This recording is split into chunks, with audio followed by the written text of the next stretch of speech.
اور اگر اسلام اللہ رب العالمین ان کے دل میں ڈال دے تو آپ کے خون کا پیاسا ہو تب بھی وہ اسلام قبول کر لے گا. لیکن آخر میں زید بن حارثہ رضی اللہ تعالیٰ عنہ کا واقعہ اچھی طرح آپ لوگوں کو معلوم ہوگا. ایک جنگ کے موقع پر وہ اور ان کے ساتھ ایک انصاری صحابی ہے. ایک غیر مسلم جو مسلمانوں کے خلاف ابھی تک جنگ لڑ رہا تھا, کئی صحابہ اکرام کو قتل بھی کیا, اور اس کے بعد یہ دو صحابہ اکرام ان کے پیچھے پڑ گئے اور یہ لگا بھاگنے, یہاں تک کہ گر پڑے. اب موت بالکل سر کے اوپر ہے.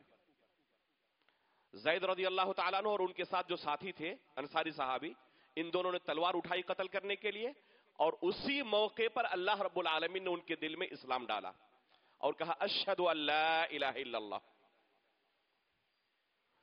انصاری ساتھی نے جیسے ہی کلمہ شہادت سنا اپنے ہاتھ کو کھینچ لیا, اور زید رضی اللہ تعالیٰ عنہ نے یہ سمجھا کہ شاید تلوار کے ڈر سے اسلام قبول کر رہے ہیں, صرف تلوار سے بچنے کے لیے. ابھی تک تو ہمیں قتل کر رہے تھے آپ, ہمارے ساتھیوں کو آپ نے قتل کیا, اور ابھی جب قتل ہونے کی بات آئی ہے تو اشہد ان لا الہ کہہ رہے ہیں.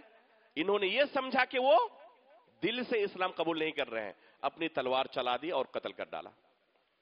اللہ کے رسول صلی اللہ علیہ وسلم کے پاس معاملہ پہنچا.